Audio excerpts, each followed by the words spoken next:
Hi,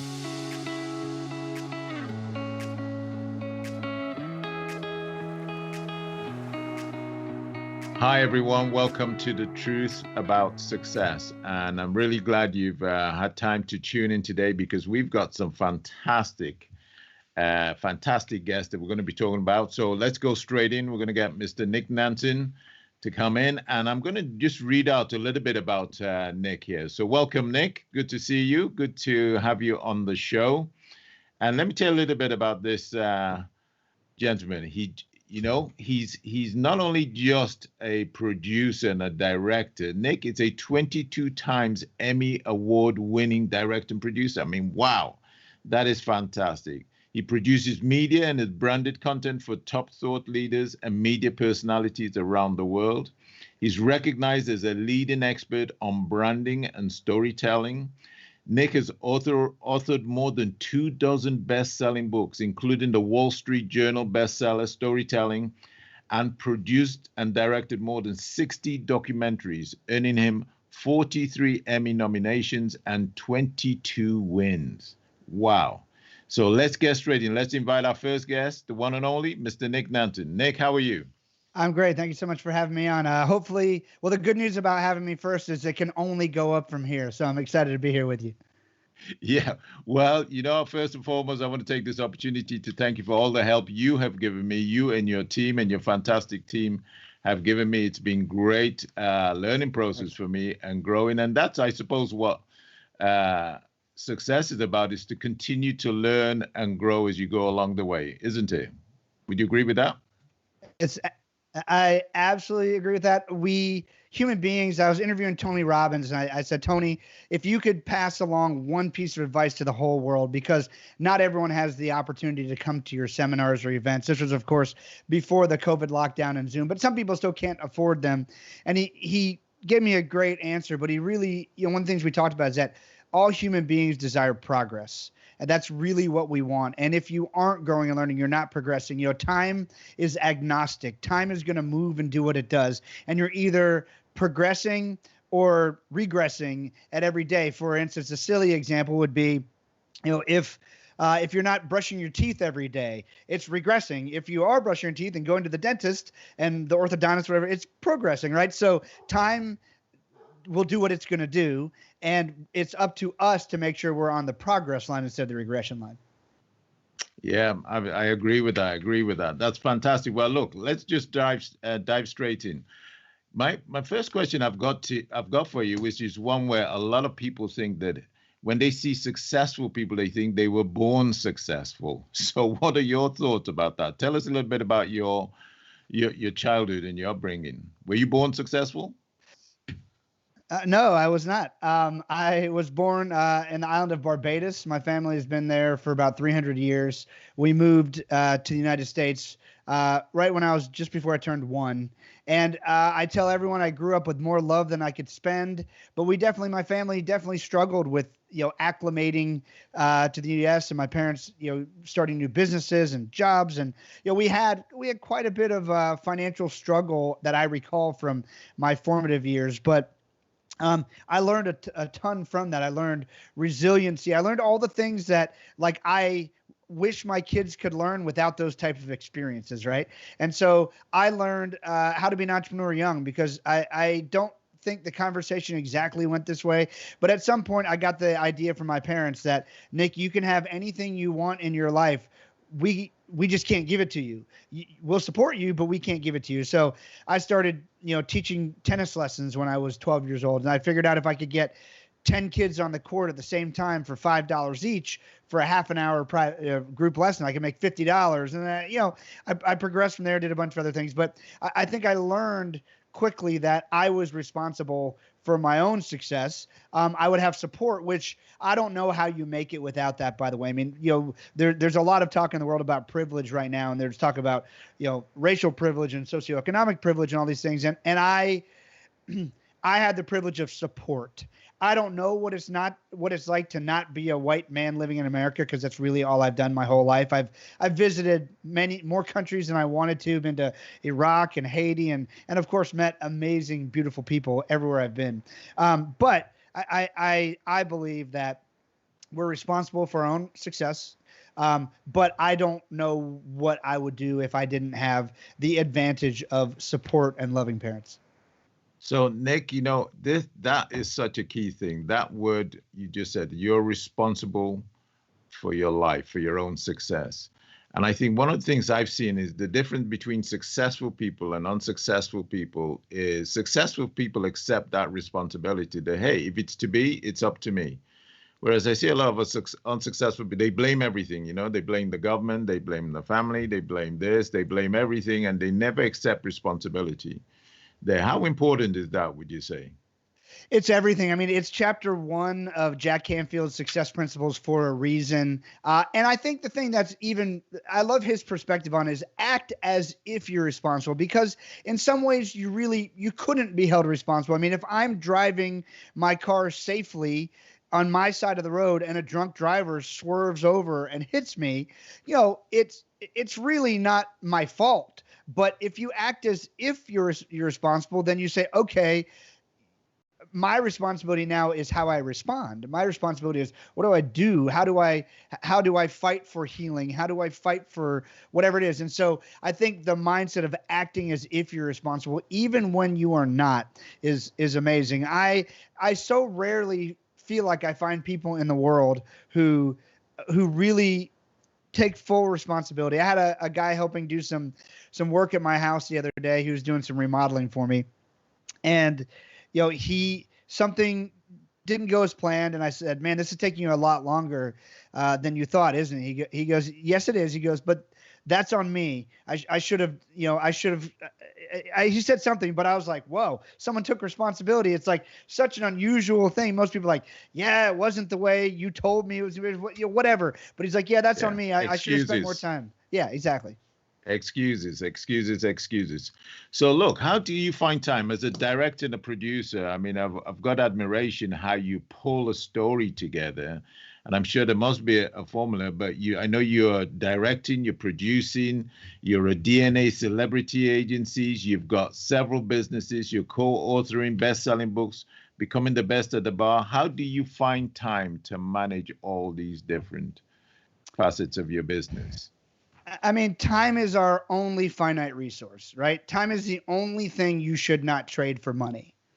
That's not fair. Not the only thing. It's one of the things you should never trade for money, because you can't buy it back. There's no way to do that. And so what I do, I work with Dan Sullivan. Dan Sullivan's a great mentor and friend of strategic coach. And Dan Sullivan, I think, says it most succinctly. Others have similar ideas, but he talks about operating within your unique ability. So oftentimes when someone wants to hire me to do something, one of the first things I want to do with them is to be very clear on what they want me to do and what they think I do versus what I really do, right? Because like you have an impression of what a director, producer would do, right? But I've found a way to operate within my unique ability, which is going to sound sort of esoteric, but the more you dig into your unique ability should really be the one thing that you do all the time. It's all you do. Ideally, it's hard to do that, but it's ideally all that you do.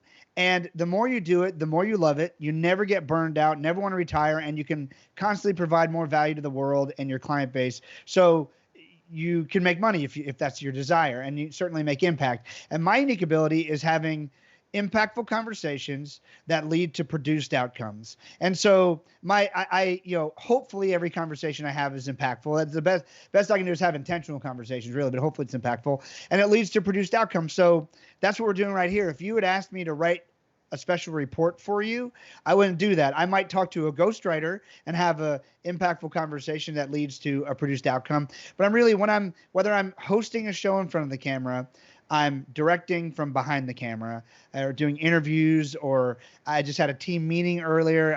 I run my businesses. I have to have accounting meetings and operations meetings and all these things, but I try to do them efficiently.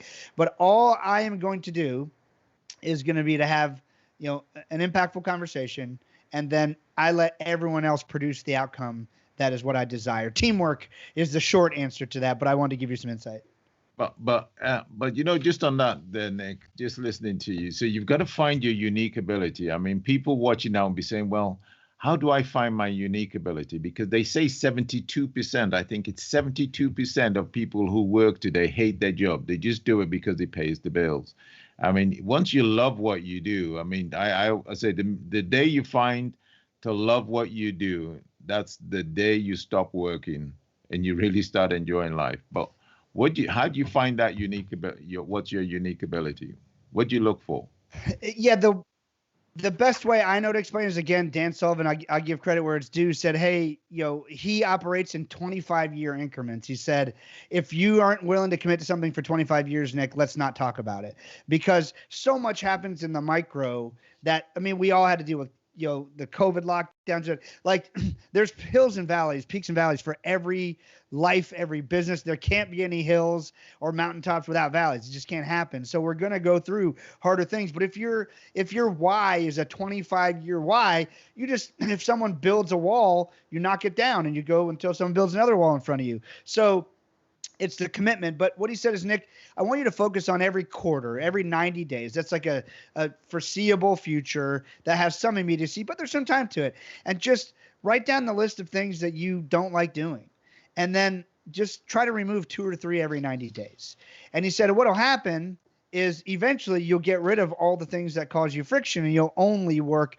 And look, this is an amazing concept. I'm sure there's somebody out there somewhere who only operates from their unique ability. I would say, email still can be annoying to me sometimes, but there can be a necessary evil. I don't always only ever have conversations. It's just not, but 95% of my waking hours, that is what I do. And so when you start removing things, it's like, I'm sure you've remodeled a house or an office or something, and you see that, oh, I want to paint the walls because the walls are looking scuffed up. When you start painting the walls, oh, wait a second, now the flooring doesn't go as good. We got to tear that up. Well, now, so things that weren't causing you friction because they weren't causing you the most friction now become your highest friction cause. And then once you start removing and whittling those things down, it starts to become more and more clear. Now, I've been working, by the way, on trying to define and refine my unique ability for almost a decade now. And I would say it really only became clear to me that I could express it probably in the last year to maybe 2 years. So like everything else, it's a journey. If there wasn't progress on it, I'd be disappointed. I'd be frustrated. Yeah. And I'm a big Brian Tracy fan, and one thing he did teach me was just simply, what is it you enjoy doing that you'll do even if you didn't get paid for, and then say, how do I make that into part of my income stream? How do I make a living out of it? But it really is important to find that unique ability, and I think most people stumble on it. I know I got into sales many years ago, but I was a shy introvert person. Most people don't believe that now, but I was a shy introvert person, and I got into it by accident, by being desperate, of just going, I've got to find something to do it. So how did you get into being a director and producer for documentaries? How did that come about? So I've been a musician and a songwriter most of my life, and I love music, and it is the most addicting thing in my life, but the most frustrating thing in my life. It's just so hard. It's a difficult industry that I'm still, I feel like everything else I've done, I've been able to put the puzzle together much faster. Perhaps I should just quit, but I'm unwilling. So I've had a lot of learning experiences. And so, one day I just said, I have never really tried the medium of film. I've messed around with it a few times, but I want to try to tell a story in film. And so I went to some of my clients and said, hey, I'm going to try to do this. Would you donate and support? We're going to tell a story about a little boy with Down syndrome who plays t-ball, try to raise some money for special needs. And I'm going to try to learn this skill set. And if I can learn it, it'll be beneficial to all of us. And thankfully I had a few who said yes. And I went and made my first short film. It was like 7 minutes long. And then we got 2 Emmy nominations and we won an Emmy. And so my business partner, Jack's like, you should probably do some more of that. And I was like, yeah, maybe you're right. So I just started doing more and more of it. And interestingly, by the way, what I love about film the most, because of my unique ability and my skill set, film to me is actually a tool that opens doors that I would have a hard time otherwise opening. Like I've interviewed Tony Robbins 3 times. If I wasn't doing it for films, like I have a podcast, my podcast's not big enough yet to have to have Tony Robbins on, most likely. I mean, I haven't asked him. I could, but I try to wait till there's value. I'm providing value and not just asking for favors, or till I do a favor before I ask for another one. So it's really I have a concept of, if you want something in life, shoot three steps beyond it, and then what you get is, it becomes very obvious that you should have gotten it because you actually went beyond it. So it's just a natural progression of what you would get along the way. I don't know if I articulated that very well, but that's how I approach it. And then, so film, I think what I'm trying to share here too is that film to me became a strategy for achieving relationships with people who I desired relationships with. And so sometimes it's not always what you see on the surface. There's always the iceberg concept, right? It's not always what you see on the surface is the real reason behind someone does what they do. Now, I enjoy film. I enjoy the output we do. I really do love it. But I think what I love the most is the relationships I gain from the deep time I get to spend with people. Yeah. No, I do get that, because my first book is called Have You Got the Why Factor, WHY. And I've always said, if you have a big enough why, you'll figure out how. And talking about you saying you started in the music business, that my brother and I, we had some really big dreams when we were starting out, that we were going to be successful in the music business. This is a short version. Anyway, this was my 16, 17, 18. And it never happened. By the time I was 21, I was sleeping on a friend's chair, nowhere to go. I thought, let me get a job. But when I wrote the book, The Why Factor, my brother is a great musician, and my niece, we've actually written motivational songs to go along with the book. I mean, they write other songs there, but that connection of music and film in communicating with people's souls, there's just something about it, isn't it? You can watch a movie. How does this happen? I'm watching a movie. I know it's a movie or a documentary. I know it's being filmed. And yet I'm crying. How does that happen? How do you get through everything? I know this is a movie. This is not, in some cases, it's not real. And then you start crying. How do you guys do that? So, yeah, we talk about this in our book, Storytelling. Actually, when you're being told a good story, by the way, most people think that storytelling appeals to the creative side of the brain, not the analytical side of the brain.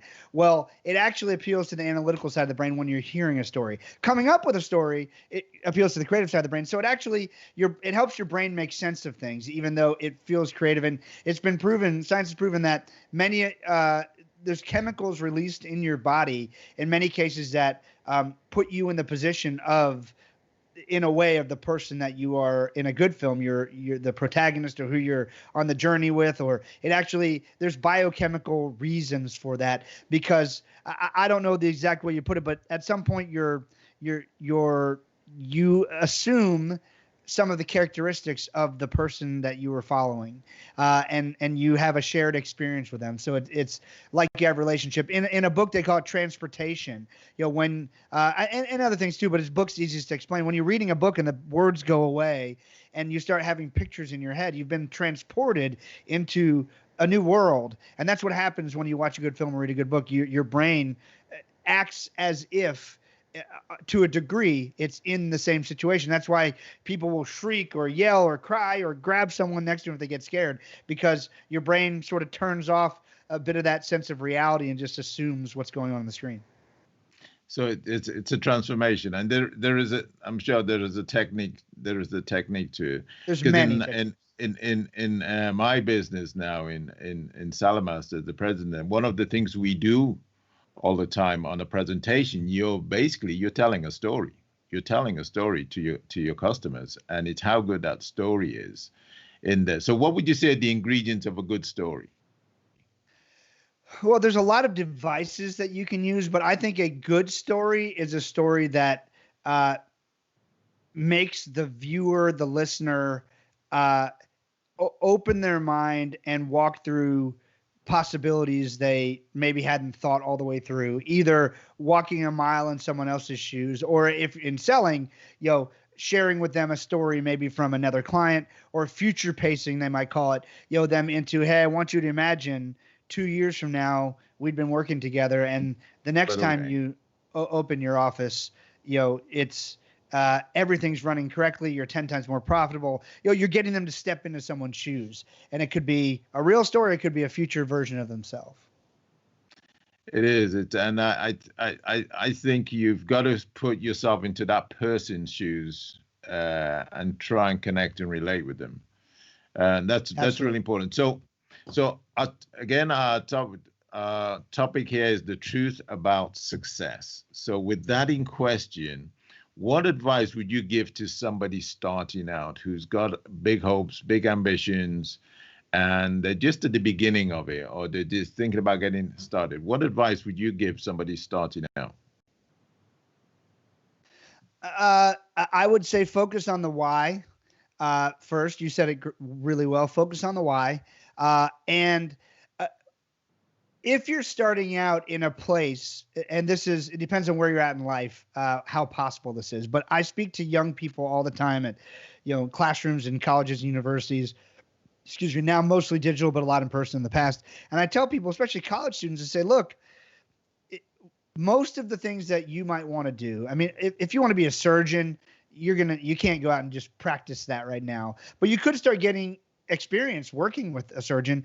Every day you don't start doing what it is you want to be doing, you're essentially on the regression line. You're not on that progression line if we cover that again.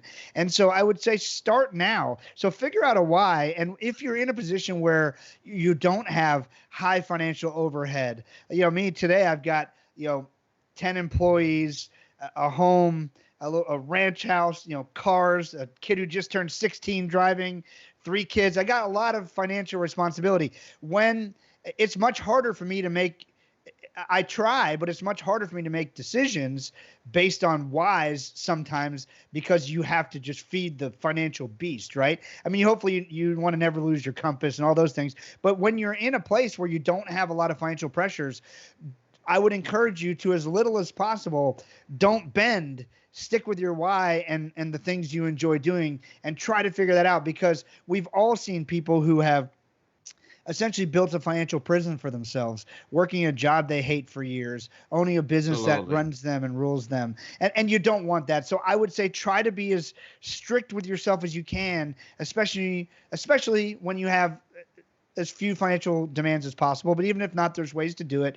And even if you have to work a job and you have kids and everything, start dedicating some of your time to that why, and start trying to incrementally increase that, so you can get into what you want to be doing.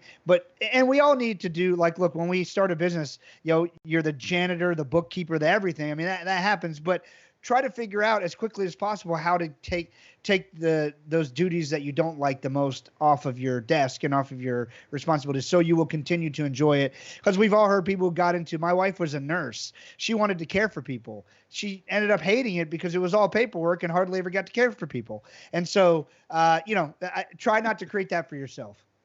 That's so common. And but I like that word you just used, the financial prison.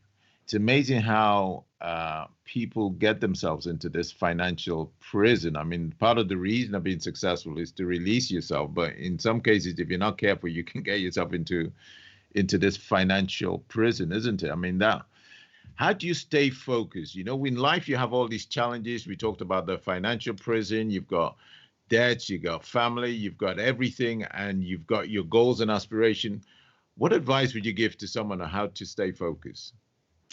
You have to, that's really the key, is choosing focus, like what to focus on. You cannot focus on everything. I bring up Dan Sullivan. He's taught me so much.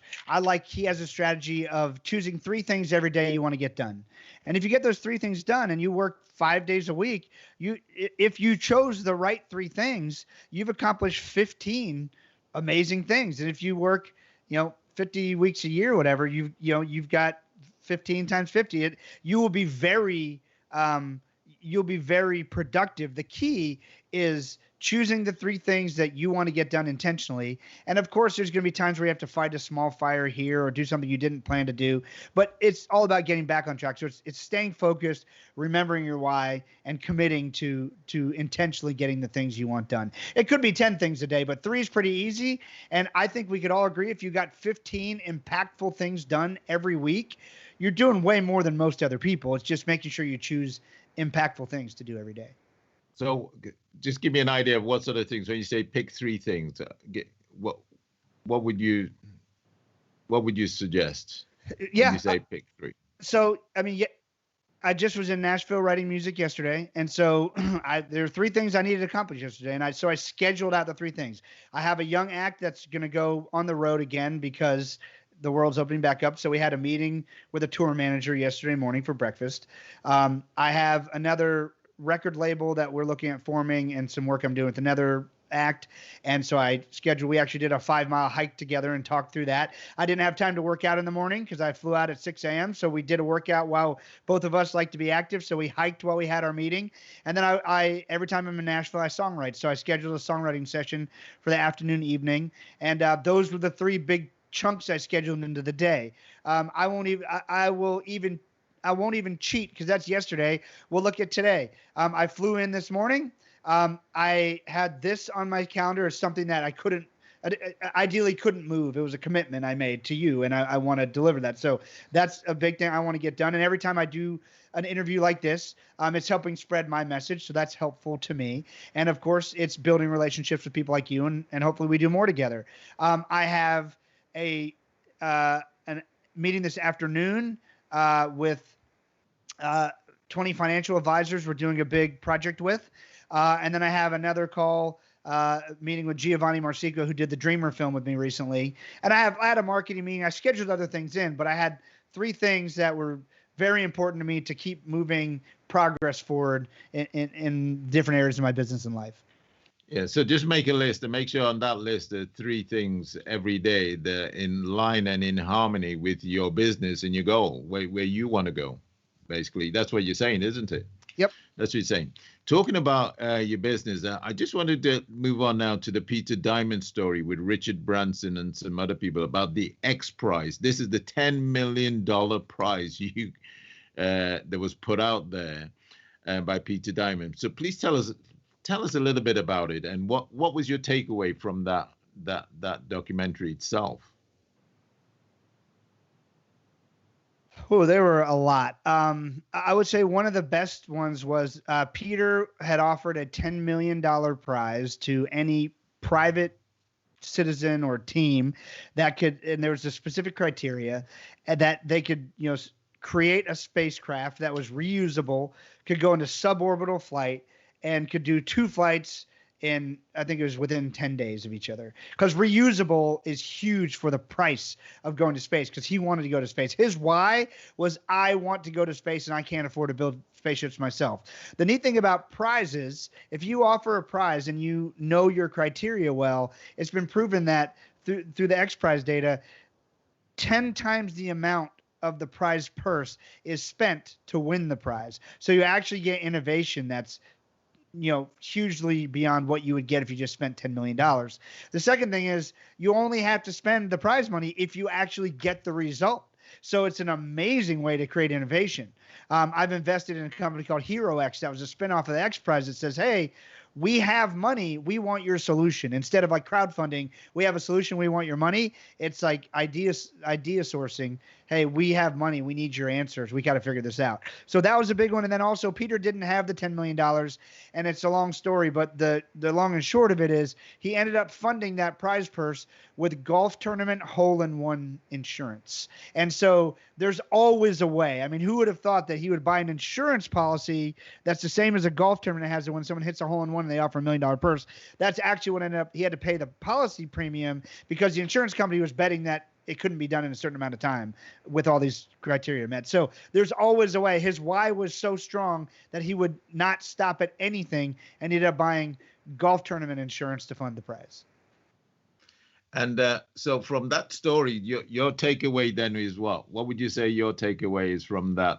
There's Well, one always of a your way. takeaways. If you are There's, committed, if you're committed, it's always a way. Always. there's always a way. If you have a big enough why, you'll figure out how. If there's always a way. There's a slogan we have that I use a lot, which is anything is possible. It's truly possible. If you believe in it and you focus on it and you work hard on it, it's truly possible. So your next, another video you did was the dream video. When do you give up on a dream? My friend Dr. Nito Cobain, an amazing man, says there's no such thing as impossible dreams, just impossible timelines. And so I believe that if a dream was given to you, I believe God doesn't give people trash dreams. I believe it's given to you for a reason. It might scare you. You might have to learn a whole different set of skills. You might have to change everything in your surroundings to get there. But if the dream was given to you, it was given to you for a reason. So I don't take those lightly. So I would say you should never give up on a dream, but you should realize what's realistic by yourself and how and what else you might need as far as teamwork to achieve whatever that dream is. There was a statement you made in the documentary. You said it's not an education crisis, it's a culture crisis. What do you mean by that? Well, the whole problem that was referencing science and technology. Dean Kamen, the inventor of the Segway and the Coca-Cola Freestyle machine, where you can pick 87 different flavors of Coke. He invented both those things, and he was seeing that there was, every other country around the world was starting to far outpace America when it came to science and technology. And he said he realized that it wasn't an education problem. It wasn't that we didn't have teachers and school systems that were capable of teaching at the highest levels. And so we had a culture crisis. We no longer had a desire to be amazing at science and technology. Look, when we had the space race, the whole pulse of the country, and we talk about in the Visioneer documentary, the whole pulse of the space race was, this is exciting. I want to be the best. I want to be an engineer because I'm part of this great big mission. And we no longer had that in our culture. It wasn't something we were fighting for. If you look on the cover of every magazine, it's how to be skinny or beautiful or how to hit a home run or how to whatever. So culture was focusing on other things. And so the crisis was how to get culture to refocus on the importance and the excitement and the big dreams that can be accomplished through science and engineering. So that's really what that was talking about. Wow, that's so important, isn't it? That is really so important. So, and when the culture, so the culture of a business, the culture of your business is critical to your success. But how do you again, but that comes from, would you say that comes from the owner of the business or somebody having a goal, and that goal then creates the culture? How'd you get there? Yeah, culture creation. I mean, there's people who can speak on it probably a lot more informed than me, but I'll try to give you an off the cuff answer that's at least helpful. I think culture is created when everyone involved in the culture essentially is working towards a similar outcome. And so when we talk about the space race, the whole country wanted to do one thing. They wanted, and they say it in the Dreamer movie, there's four words: to beat the Russians. That was the only reason the space race was happening. They wanted to beat the Russians. Now, one of the big purposes, to save the planet, right? To make sure that we can sustainably hold another 2 billion people on this planet that are coming, whether we want them or not. And so I think it's all about creating messaging and dreams and alignment to where everyone, we have a lot of noise in this space of global warming. And is it created really by people, or is it just the earth doing what it does with, and I don't know the answers to any of that. I'm sure people affect it somehow. What I would say is I think the narrative should be, hey, if you were to take the math, whatever your size of your house is, and if you were to have 100 more people move in to live with you, would you have to make some changes? Of course. And that's what's happening with the earth, right? So it's all about, so like in culture, I think culturally we need to start getting people on the same page. And that to me starts with messaging. And it's not just messaging that's politically loaded. It's messaging that's true and messaging that everyone's willing to get behind, not just do as I say, not as I do. And so I don't know if that answer is helpful, but that's what No, comes to mind. that's helpful. That's helpful. I mean, and we're talking about vision. You've got to have a vision, and then you've got to get people behind that vision, and then you've got to go to work. You got to go to work. It's that simple. Now, another documentary you did, which was, when we think about this day and age, and we generally don't think this is still going on, but it's still going on. The human trafficking, the Operation Tucson. I mean, this is very disturbing in this day and age at how this is still carrying on. I mean, how do you as a director not get personally involved in things like that? How do you stay focused through these documentaries where you are really dealing with real life, what is going on in the world today, and how do you handle that? Um, it can be difficult. It's interesting. I think it circles right back around to what we're talking about. The why is more important than what's happening right now. It's like I have a job to do. My job. If I don't do this job really, really well, I can't help the millions of people who could see this and help raise money or help with awareness or whatever it is. So the why is just so important. It of course does affect you. I mean, I've been, to a raid of the largest human trafficking organized crime ring in Haiti. I've been to Iraq and Syrian refugee camps, speaking with people who've been kidnapped and raped by ISIS and all these terrible things. And honestly, at the human level, it's an honor to serve these people who've dealt with these things in any way that I can. And so I think that's what drives me, because I thankfully never been in that situation. But I'm very focused on, making sure, of course, any victim or anyone around is being, well taken care of and getting the help they need. But my job is to share their stories with their permission, so that we can raise awareness, raise money for these causes. And so the why, to me, I won't let the emotional side get in the way, at least in the moment. There's definitely been times later, sometimes when I see the edit of the movie where the gravity of it all finally hits me and I just lose it, because you're like, wait a second. I mean, just before we got on the call, I mean, I'm waiting for approval. I'm finishing a movie up on human trafficking in America, and I'm waiting on approval from the Department of Homeland Security because we filmed some stuff with them, and it's pretty heavy stuff. And so, but the importance of it is helping people. I know this will help people. I had one of the guys who's a sheriff who was in the movie. He called me and said, "Nick,